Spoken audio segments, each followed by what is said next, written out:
When you've been betrayed by the two people you trusted most in the world, it leaves a scar you can't quite shake. I never thought my life would turn out like this, sharing a story of heartbreak and disloyalty that still feels surreal. But maybe it's better to confront the truth than let it fester in silence. My name is Jake, and I'm 34 years old. I work as a civil engineer, a profession I've always found both challenging and rewarding. My life used to feel stable and predictable, with a marriage I thought was solid and a tight-knit group of friends who were like family. Rachel, my wife, is 32 and works as a middle school teacher. She's intelligent, empathetic, and someone I believed shared my values. We've been married for 8 years, and while our relationship wasn't perfect, I always thought we had a foundation strong enough to withstand life's inevitable ups and downs. We live in a comfortable suburban neighborhood, the kind of place with tree-lined streets and friendly neighbors who wave when they see you. It's the life I'd always imagined, quiet, secure, and filled with love. One of the most important people in my life has always been Matt. We've been inseparable since we were kids, growing up just a few doors apart. Matt was more than a friend, he was my brother in every way except blood. We shared everything, adventures, struggles, secrets. He was the best man at my wedding, and I always thought he'd be a part of my life until the end. Matt was also close with Rachel, which never seemed unusual. He was charming and easygoing, the kind of person who could get along with anyone. I liked that he and Rachel got along, it made our group dynamic feel more cohesive. But looking back now, there were signs I missed, small cracks in the facade of our perfect life. Rachel had been acting differently in recent months, though at the time, I chalked it up to stress from work or the natural ebb and flow of any long-term relationship. She'd been spending more time on her phone, laughing at messages she didn't share with me. She also seemed distracted during our conversations, her mind elsewhere even when we were sitting together at the dinner table. Matt, too, had been acting a little off. He'd started showing up unannounced more often, always with some casual excuse, a new gadget he wanted to show me, or a beer he thought I'd like. I didn't mind, I enjoyed his company. But now I wonder if those visits were about more than catching up with an old friend. At the time, I didn't see the connections. Why would I? I trusted Rachel implicitly. I trusted Matt even more. It wasn't until later, after everything unraveled, that I realized the foundation I'd built my life on wasn't as solid as I thought. And once the cracks began to show, there was no stopping the collapse. The betrayal didn't come all at once. It crept in slowly, disguised as normalcy, until I couldn't ignore it any longer. But I'll get to that. For now, all you need to know is that the life I thought I had was about to change forever, and not in the way I ever could have imagined. Looking back, the first red flags weren't obvious at all. They were subtle things, the kind of changes you brush off because you don't want to believe they mean anything. Rachel started acting differently at group gatherings. Our circle of friends often got together for barbecues, game nights, or casual evenings at someone's house. Rachel had always been sociable, but lately, her focus seemed selective. She and Matt had always gotten along, but now it felt like they shared their own little bubble. Inside jokes, private conversations, and the occasional glance that lasted just a little too long. At first, I thought I was imagining it. Matt was my best friend, and Rachel was my wife. There was no reason to suspect anything was off. But the moments added up. One night, we were all sitting around the fire pit in Matt's backyard, laughing and sharing stories. Rachel made a joke, something light-hearted about how bad I was at grilling, and Matt laughed harder than anyone else. Too hard. I brushed it off, even when Rachel blushed slightly and quickly changed the subject. It was probably nothing, I told myself. I was overthinking it. Then there was the time we were watching a football game at our house. Matt had come over, as he often did, and Rachel had prepared snacks for everyone. She handed Matt a plate and said, "Extra jalapenos, just the way you like it." It struck me as odd. How did she know that? I'd never seen Matt ask for extra jalapenos, and Rachel didn't typically pay much attention to those kinds of details. "Since when do you know Matt's snack preferences better than I do?" I joked, trying to keep my tone light. Rachel laughed, but it felt forced. "Oh, I guess I just noticed at one of our barbecues," she said, her eyes flickering toward Matt for the briefest moment. Matt grinned, seemingly unfazed. "She's got a good memory," he said, reaching for a beer. Again, I dismissed the thought. Rachel was just being friendly, and Matt had been part of my life forever. There was no reason to read into it. But the small moments kept piling up. Rachel started mentioning Matt in casual conversation more often. "Matt's got a new client who's a total nightmare," she'd say, or, "Did Matt tell you about the trip he's planning?" At first, I didn't think much of it. Matt and I talked regularly, so it wasn't unusual for his name to come up. But Rachel's tone felt different, lighter, more animated, when she talked about him. Then there was the way she defended him. One night, during a game night, Matt made a snarky comment about my work schedule, teasing me for being a workaholic. Normally, I would have laughed it off, but I'd had a rough week, and his jab stung more than I cared to admit. "Easy, Matt," I said, trying to keep my irritation in check. Before Matt could respond, Rachel jumped in. "He's just joking, Jake," she said quickly, giving me a pointed look. "Don't take it so seriously." Her defense caught me off guard. Rachel rarely intervened in our banter, and her tone carried an edge I couldn't quite place. For the first time, I felt a flicker of unease. Still, I dismissed it. These were people I trusted completely, people who had been part of my life for years. The idea that there could be something more going on between them felt absurd. But as the weeks went on, that flicker of unease grew into something harder to ignore. Rachel seemed more enthusiastic about group gatherings when Matt was present. She lingered in conversations with him, her attention focused entirely on what he was saying. One evening, after Matt had left our house, I asked Rachel, "You and Matt seem to be pretty close lately, huh?" She looked at me, her expression neutral. "Well, he's your best friend," she said. "We've all been close for years." Her answer was logical, but something about it felt off. I couldn't put my finger on it, but the doubt lingered. It wasn't until later that I realized those small moments were the beginning of the unraveling. At the time, they were just questions in the back of my mind. But soon, those questions would demand answers I wasn't ready for. The unease I'd been trying to ignore finally started gnawing at me in ways I couldn't brush aside. Rachel and Matt's interactions weren't just friendly anymore, they felt deliberate, as if they existed in a world just outside my reach. The moment that tipped the scales came one Friday night. Rachel and I were sitting in the living room, unwinding after a long week. She was scrolling through her phone while I flipped aimlessly through channels. Her phone buzzed, and she quickly turned the screen away, the movement subtle but noticeable. My stomach nodded, but I said nothing.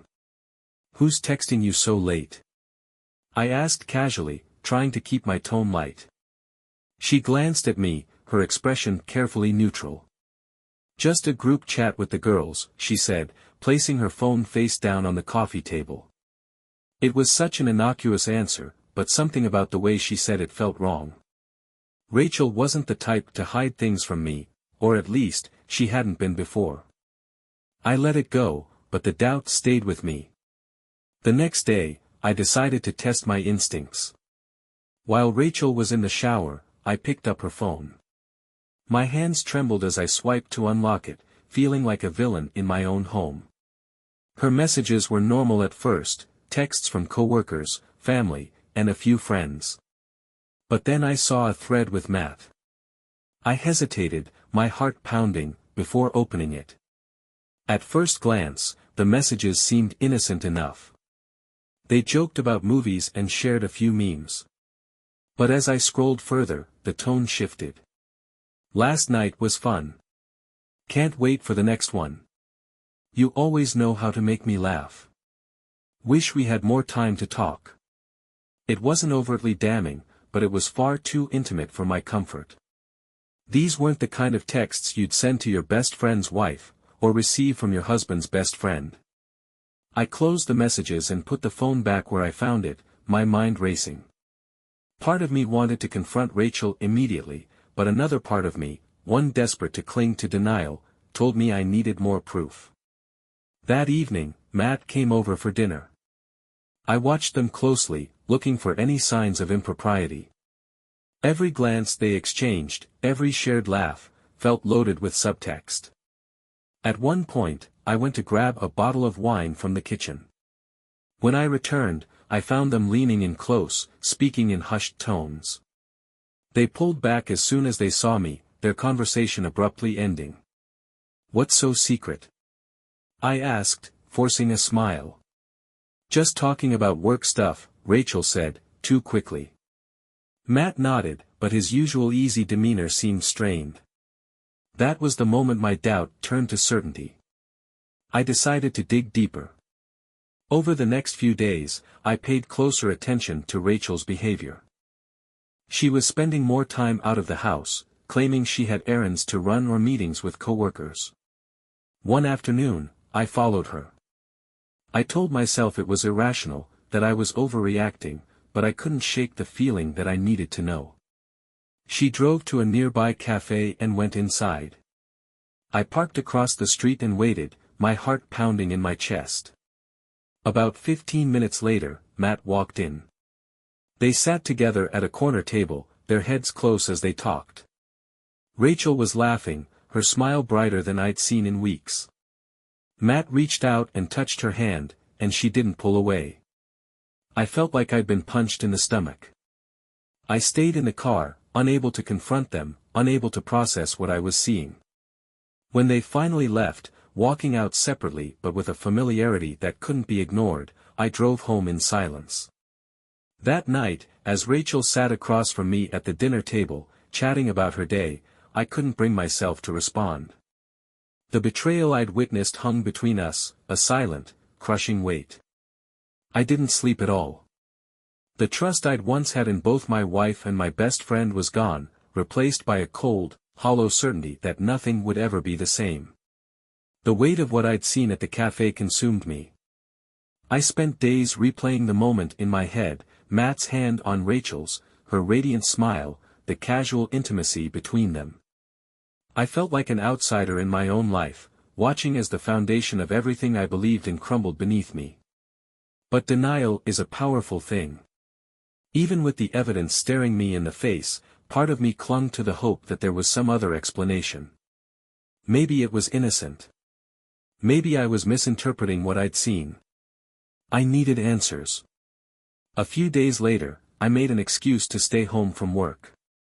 Rachel was scheduled to teach all day, and I knew Matt wouldn't expect me to be home. I spent the morning in the living room, scrolling aimlessly on my phone, trying to calm the storm in my mind. Around noon, Rachel's phone buzzed on the kitchen counter. She had forgotten it in her rush to leave, and the screen lit up with a message. It was from Matt. "Looking forward to tonight. Can't stop thinking about it." My heart sank. Tonight? What was happening tonight? I grabbed her phone, scrolling through the recent messages. What I found left no room for doubt. Last week was incredible.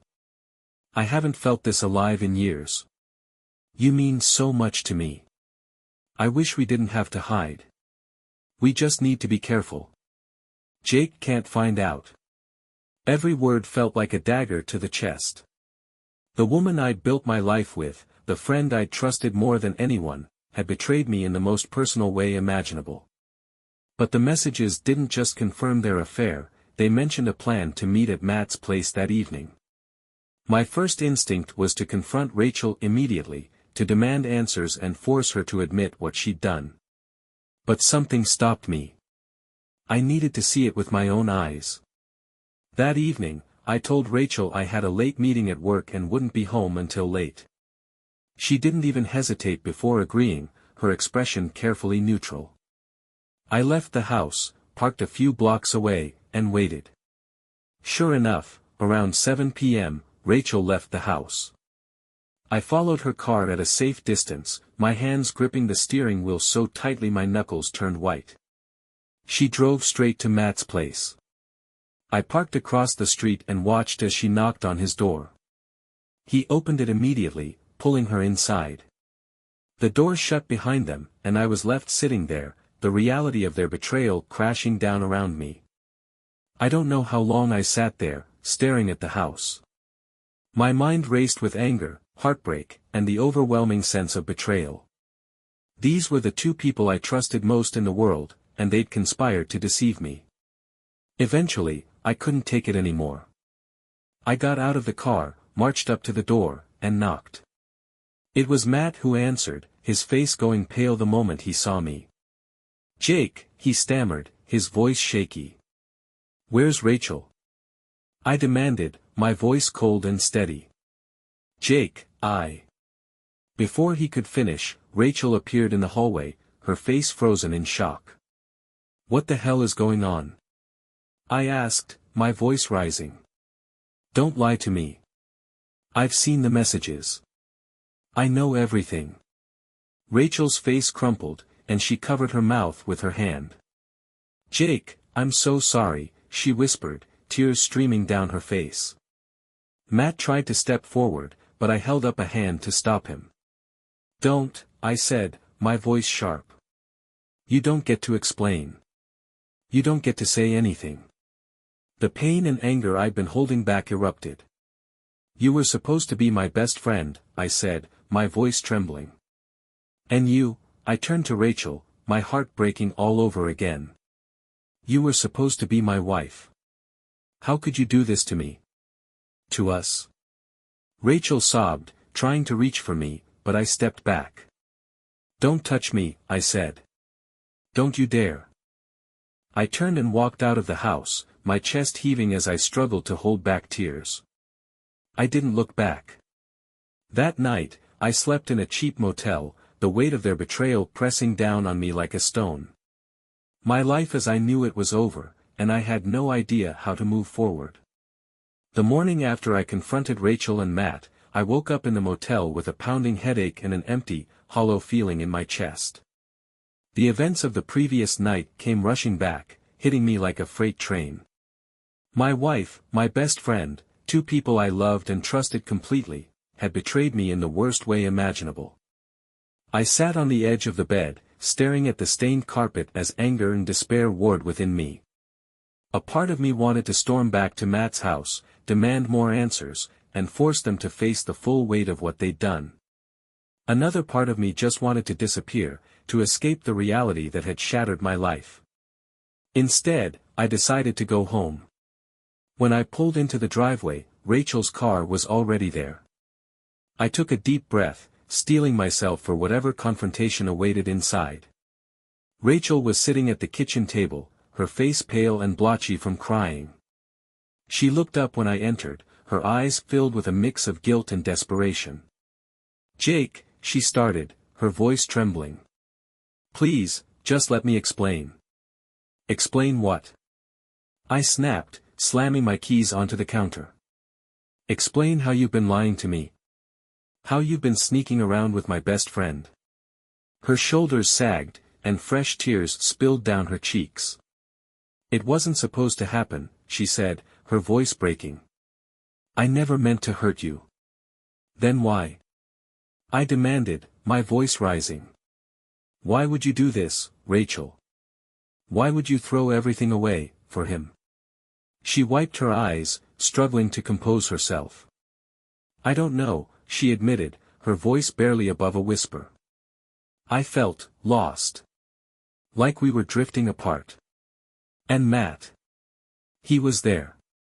He listened to me in a way I felt like you didn't anymore. Her words felt like a slap to the face. "So this is my fault?" I asked bitterly. "You cheated because I didn't pay enough attention to you?" "No, Jake," she said quickly. "I'm not blaming you. This is on me. I made the choice. I betrayed you, and I'll regret it for the rest of my life." I laughed bitterly, shaking my head. You regret it now because you got caught. Rachel flinched but didn't argue. I trusted you, Rachel, I said, my voice trembling with emotion. I built my life around you. And you threw it all away, for what? A fling? A few stolen moments with Matt? She sobbed, covering her face with her hands. I'm so sorry, she said through her tears. I know I don't deserve your forgiveness, but I need you to know that I love you. I never stopped loving you. Her words rang hollow, and the anger bubbling inside me boiled over. You have a hell of a way of showing it, I said coldly. I turned and walked out of the kitchen, needing space to breathe, to think. But the weight of her betrayal followed me like a shadow. I spent the rest of the day avoiding Rachel, burying myself in chores and errands to keep my mind occupied. But every time I paused, the pain came rushing back, raw and relentless. That evening, as I sat alone in the living room, Rachel approached cautiously, her hands clasped nervously in front of her. Jake, she said softly, her voice filled with desperation. I want to fix this. I'll do whatever it takes to make things right. Please, just give me a chance. I looked at her, my heart heavy with conflicting emotions. I wanted to believe her, to cling to the hope that our marriage could be salvaged. But the image of her and Matt together was seared into my mind, a constant reminder of her betrayal. I don't know if I can, I said finally, my voice breaking. I don't know if I'll ever be able to look at you and not see this. Rachel fell to her knees, sobbing. Please, Jake, she begged. Please don't give up on us. I'll cut Matt out of my life completely. I'll do anything you need me to do. Just tell me what to do. Her pleas tore at me, but I couldn't ignore the deep, aching wound in my heart. I need time, I said quietly, standing and walking toward the stairs. I can't do this right now. I left her there in the living room, her sobs echoing in the silence. As I lay in bed that night, staring at the ceiling, I felt more lost than I'd ever been. Rachel's betrayal had shattered the life we'd built together, and I had no idea if it could ever be repaired. The days that followed were a blur of pain, anger, and confusion. I kept to myself as much as possible, avoiding Rachel and drowning myself in work. Every interaction with her felt strained, and every glance in her direction was a reminder of the betrayal I couldn't escape. Rachel, on the other hand, seemed determined to fix what she'd broken. She spent every moment trying to show me she was sorry, cooking my favorite meals, leaving me notes apologizing for what she'd done, and repeatedly offering to go to counseling. I'll do whatever it takes, Jake, she said one evening as we sat across the dinner table, the silence between us thick with tension. I'll cut Matt out of my life completely. I'll go to therapy. I'll quit my job if it helps. I just need you to know that I'm committed to making this right. Her desperation was clear, and while part of me appreciated her efforts, another part of me couldn't help but question her motives. Was she truly remorseful? Or was she simply trying to avoid the consequences of her actions? I agreed to counseling, not because I believed it would save our marriage, but because I needed clarity. I needed answers to the questions swirling in my mind, and I hoped a professional could help us navigate the mess we were in. Our first session was tense. Rachel was visibly nervous, her hands twisting in her lap as she spoke. I made a mistake, she said, her voice trembling. A terrible, unforgivable mistake. But I love Jake, and I want to rebuild what we had. The therapist, a calm and composed woman named Dr. Keller, turned to me. Jake, how are you feeling about Rachel's desire to rebuild the relationship? I hesitated, the weight of my emotions pressing down on me. I don't know, I admitted. I want to believe her, but every time I look at her, all I can see is what she did. And the fact that it wasn't just anyone, it was Matt. My best friend. How do I move past that? Dr. Keller nodded, her expression empathetic. That's a valid question, Jake. Rebuilding trust after a betrayal, especially one involving someone so close, is an incredibly difficult process. But it starts with honesty, communication, and a willingness to work through the pain, on both sides. Rachel reached for my hand, but I pulled back, the gesture too raw for me to accept. She looked crushed but didn't press further. Over the next few weeks, we attended counseling sessions regularly. Dr. Keller guided us through difficult conversations, helping Rachel express her remorse and me articulate my anger and hurt. I felt invisible, Rachel confessed during one session, tears streaming down her face. I felt like we were just going through the motions, and I didn't know how to reach you anymore. That doesn't excuse what I did, nothing can, but I need you to understand where my head was. Her words stung, but they also forced me to confront my own role in the breakdown of our marriage. I had been distant, consumed by work and routines, and I hadn't noticed how much Rachel was struggling. But even with that understanding, the betrayal still felt like an insurmountable barrier. Outside of therapy, Rachel did everything she could to prove her commitment. She blocked Matt's number, deleted all their messages, and assured me she'd cut him out of her life completely. She even offered to show me her phone whenever I wanted, her attempts at transparency clear. Despite her efforts, I struggled to trust her. Every time her phone buzzed or she left the house, a seed of doubt planted itself in my mind. Was she telling the truth? Or was she hiding something? One evening, as we sat on the couch in silence, Rachel turned to me, her eyes filled with tears. "Jake," she said softly. "I know I hurt you in a way that might never heal. But I'm begging you to give me a chance to show you that I can be better. That we can be better." Her words hung in the air, heavy with emotion. I wanted to believe her, to believe that we could rebuild the life we'd shared. But I also knew that trust couldn't be rebuilt overnight. "I'm trying," I said finally, my voice strained. "But it's going to take time." Rachel nodded, her expression a mixture of relief and sorrow. "I'll wait," she said. "For as long as it takes." As I lay in bed that night, staring at the ceiling, I felt a glimmer of something I hadn't felt in weeks, hope. It was faint, fragile, and far from certain, but it was there.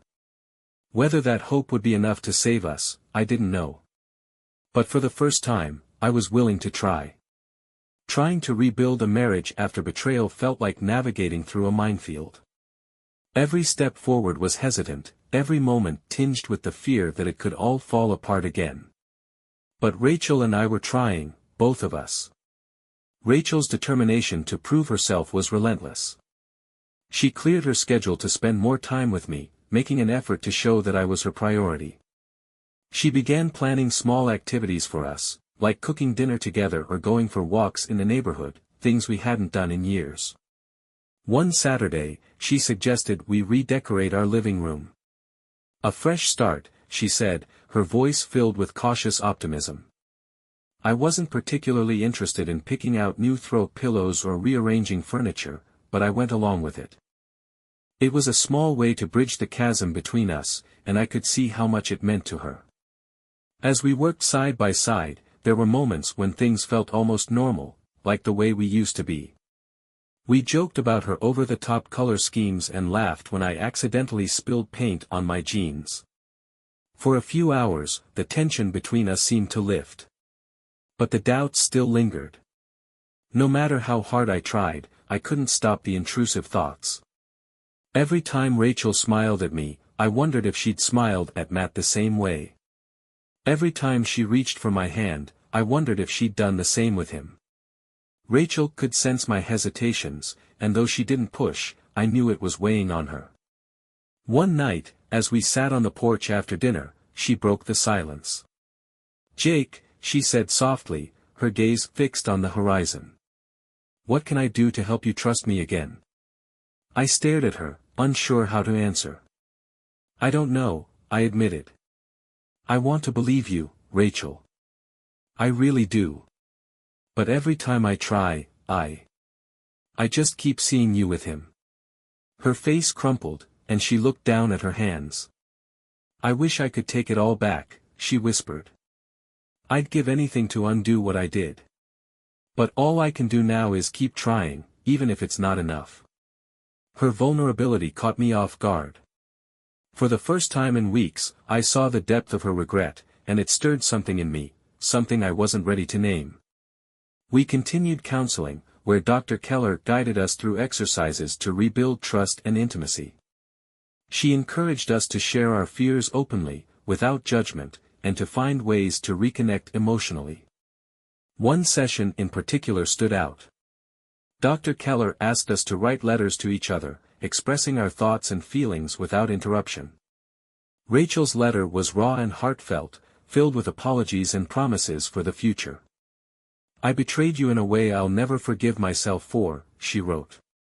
"But I love you, Jake. I always have. And I'll spend the rest of my life proving it if you let me." My own letter was less poetic, but it was honest. I wrote about my pain, my anger, and my lingering doubts. But I also wrote about the love I still felt for her, buried beneath the hurt. When we exchanged letters, I saw tears in Rachel's eyes as she read mine. "Thank you," she said quietly, her voice trembling. It wasn't a perfect solution, but it was a step forward. In the weeks that followed, Rachel continued to show me her commitment. She blocked Matt on every platform and avoided places where she might run into him. She even switched her teaching schedule to eliminate any chance of contact.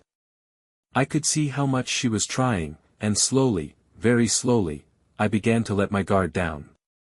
There were moments when I caught glimpses of the life we used to have, the connection we'd built over years of love and partnership. Those moments were fleeting, but they gave me hope. One evening, as we sat on the couch watching a movie, Rachel rested her head on my shoulder. For the first time in months, I didn't pull away. "I missed this," she said softly. "Me too," I admitted, my voice barely above a whisper. It wasn't forgiveness, and it wasn't resolution. But it was something. For the first time, I started to believe that maybe, just maybe, we could find our way back to each other. As the weeks stretched into months, the wounds Rachel's betrayal had left in my heart began to heal, albeit slowly. Trust didn't return in an instant, but small moments of connection made me feel like rebuilding our marriage wasn't entirely out of reach. Rachel was relentless in her efforts to prove her sincerity. She didn't just talk about changing, she lived it.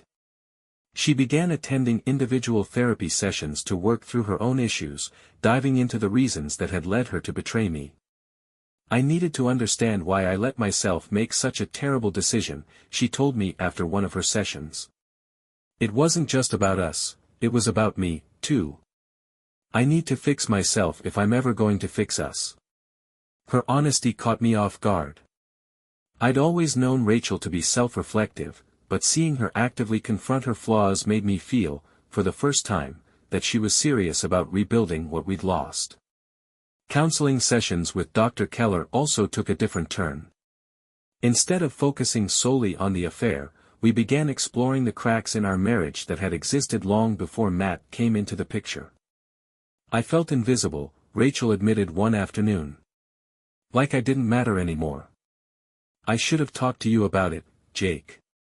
But instead, I ran away from the problem."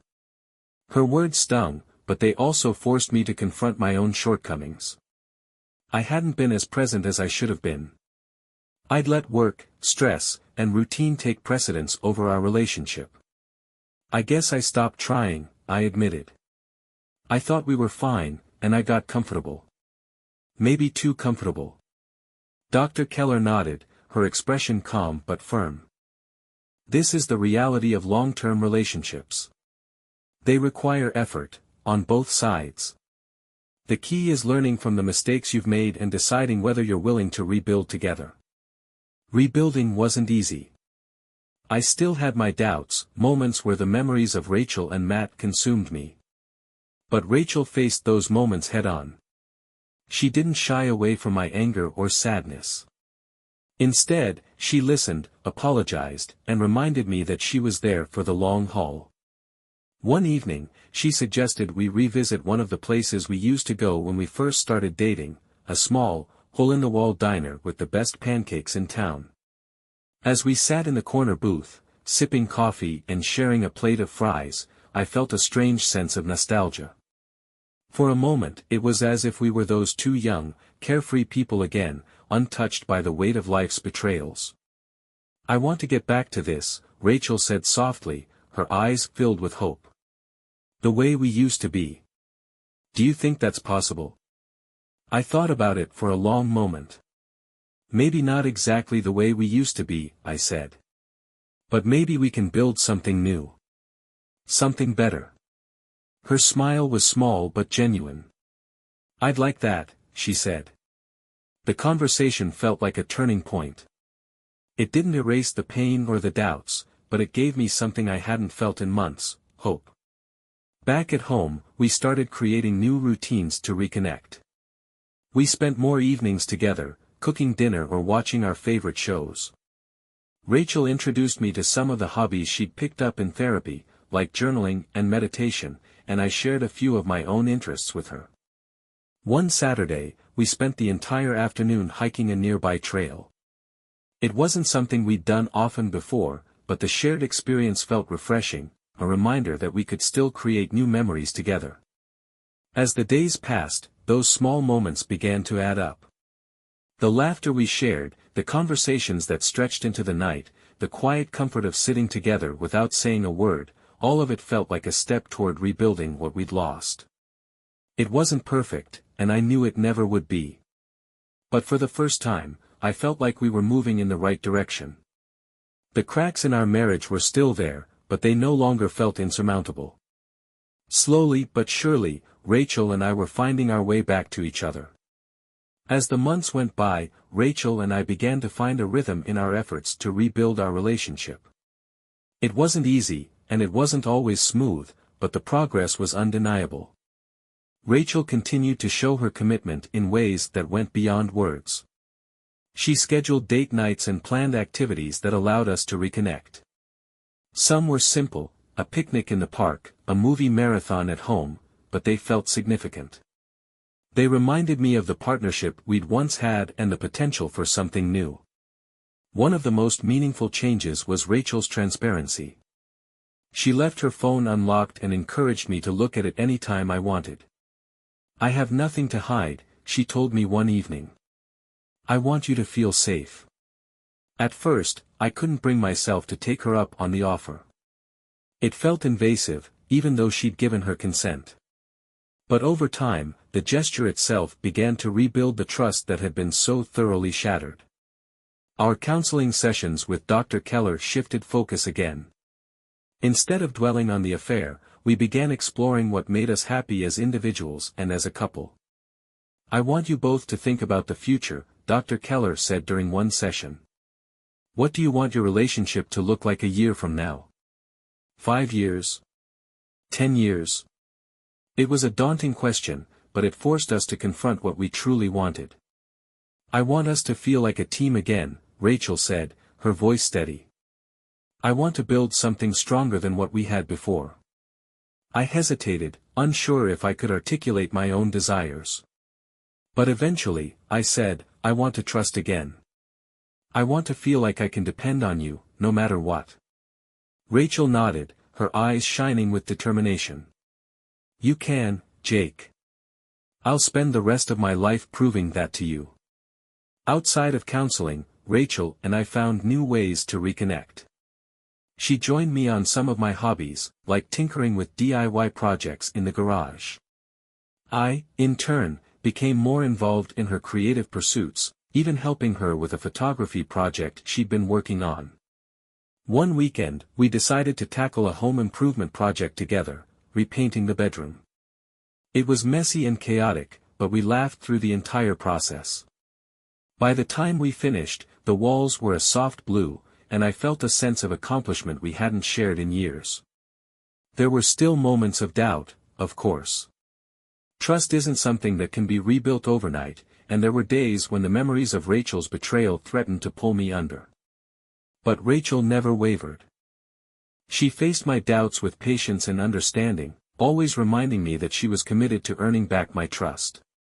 One evening, As we sat on the couch watching the sunset, Rachel turned to me and said, "Thank you for giving me this chance, Jake. I know I don't deserve it, but I'm so grateful." Her words hit me harder than I expected. For the first time, I realized that I wasn't just giving Rachel a chance, I was giving myself one, too. A chance to heal, to grow, and to rediscover the love that had brought us together in the first place. It wasn't perfect, and it wasn't easy, but it was real. And for the first time in a long time, I felt like we were building something worth fighting for. As Rachel and I continued to work on our marriage, I found myself thinking less about the betrayal and more about the progress we were making. It wasn't that I had forgotten what had happened, I never would, but the pain of it was no longer at the forefront of my mind. Rachel's consistent efforts to rebuild trust had started to pay off. She remained transparent, open, and committed to our healing. She didn't just say the right things, she followed through with actions that spoke volumes. One evening, while we were having dinner, Rachel said something that stuck with me. "I know I can't erase what I did," she said, looking me in the eye. "But I hope that one day, when you think about us, the good outweighs the bad." Her words lingered in my mind, and I realized that I was beginning to see the good again. It was in the way she made me laugh with her silly jokes, the way she planned surprises to make me feel appreciated, and the way she worked tirelessly to rebuild our connection. One of the biggest turning points came during a weekend getaway we planned together, a small trip to the mountains, far away from the daily grind. It wasn't extravagant, but it was exactly what we needed, a chance to reconnect without distractions. We spent the days hiking, cooking together, and talking about everything from our favorite childhood memories to our hopes for the future. One night, as we sat by the fire pit, Rachel reached for my hand. "Jake," she said softly, "do you think we'll ever get to a place where this doesn't hurt anymore?" I thought about her question, about the months of hard work and emotional turmoil we'd endured. "I don't think it'll ever stop hurting completely," I admitted. "But I think we've shown that we're stronger than this. And that's what matters." Her eyes filled with tears, but this time, they weren't tears of sadness. They were tears of relief, of hope. That trip marked a new chapter in our relationship. When we returned home, I felt a renewed sense of purpose, not just in our marriage but in my own life. I began to pursue hobbies I'd long neglected, reconnecting with the things that made me happy as an individual. Rachel supported me every step of the way. She encouraged me to take time for myself, to invest in my own growth, and to rebuild my confidence. In turn, I supported her as she navigated her own journey of self-improvement. She continued therapy, working through the underlying issues that had contributed to her choices. She also began volunteering at a local community center, using her skills as a teacher to help underprivileged children. Seeing her dedication to making positive changes reminded me why I'd fallen in love with her in the first place. As we built new routines and shared new experiences, our marriage began to feel less like a patchwork of broken pieces and more like a fresh start. It wasn't perfect, there were still moments of doubt and insecurity, but it was real. For the first time in a long time, I felt like we were partners again, building a life together on a foundation of honesty, commitment, and love. As time passed, the walls between Rachel and me started to come down. The memories of her betrayal didn't disappear, but they no longer had the power to control me. I found myself looking at Rachel and seeing the woman I fell in love with all those years ago, not just the person who had hurt me. One evening, Rachel surprised me with tickets to a concert for a band we used to love in our early days of dating. I hadn't thought about that band in years, but the gesture brought back a flood of memories, nights spent driving around, singing along to their songs, laughing without a care in the world. "Why this?" I asked, holding up the tickets. Rachel smiled, her eyes soft. "I wanted to remind us of who we used to be. Before everything got complicated." The concert was electric. For a few hours, it felt like we'd stepped back in time. We sang along, laughed at how out of place we felt among the younger crowd, and held hands like teenagers. On the drive home, Rachel turned to me and said, tonight reminded me of why I fell in love with you, Jake. You're still that same guy who makes me laugh, who makes me feel safe. Her words hit me in a way I hadn't expected. For so long, I'd been focused on the pain, on what we'd lost. But in that moment, I realized how much we still had. The changes in our marriage weren't just about rebuilding trust, they were about rediscovering each other. We started taking more time for the little things, morning coffee together, late-night talks on the porch, silly inside jokes that only we understood. Our intimacy, once a casualty of the betrayal, slowly began to return. It wasn't easy, we both had to work through lingering insecurities and fears, but it felt natural, like a piece of us that had been waiting to be rekindled. One night, as we lay in bed, Rachel turned to me and said, "I know I've said it 100 times, but thank you for giving me this chance. I know I didn't deserve it, but I'll never stop being grateful." I looked at her, my heart full. "It wasn't just for you," I said. "It was for us. And I think we're worth fighting for." The journey hadn't been easy, and there were still moments when the past crept in, threatening to overshadow the progress we'd made. But those moments were becoming rarer, replaced by a growing sense of peace and partnership. Rachel and I weren't the same people we were before the betrayal, and our marriage wasn't the same either.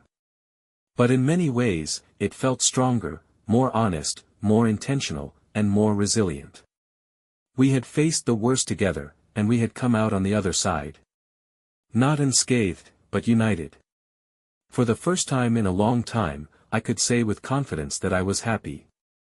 As I sit here now, reflecting on the past year, it feels like I've lived a lifetime since that day I discovered Rachel's betrayal.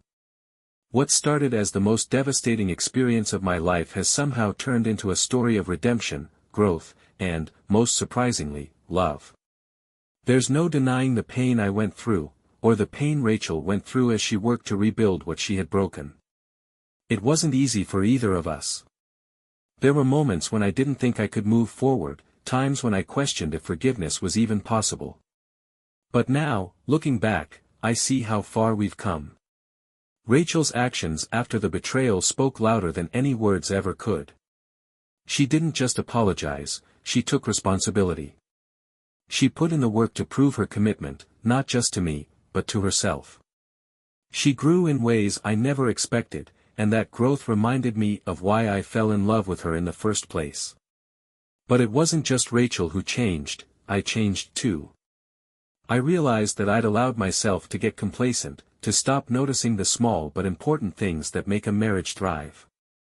I learned to be more present, more communicative, and more open with my emotions. Our marriage now isn't what it was before the betrayal. It's something new, something stronger. We've built a foundation of honesty and intentionality that didn't exist before, and while it doesn't erase the past, it gives me hope for the future. One of the biggest lessons I've learned is that love isn't just a feeling, it's a choice.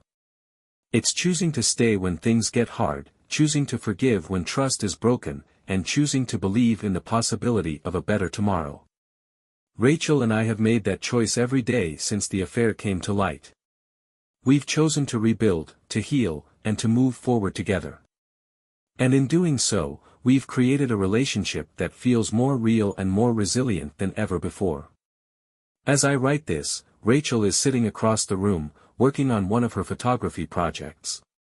She catches me looking at her and smiles, a genuine, radiant smile that reminds me of all the good we've shared. "Everything okay?" she asks. I nod. "Yeah," I say. "Everything's good." And it is. Our story isn't perfect, but it's ours. It's a story of pain and betrayal, yes, but also of hope, redemption, and love. And as we look toward the future, I know one thing for certain, we're stronger together. The past will always be a part of our story, but it doesn't define us. What defines us is what we've chosen to build in its place, something better, something worth fighting for. And for that, I'm grateful.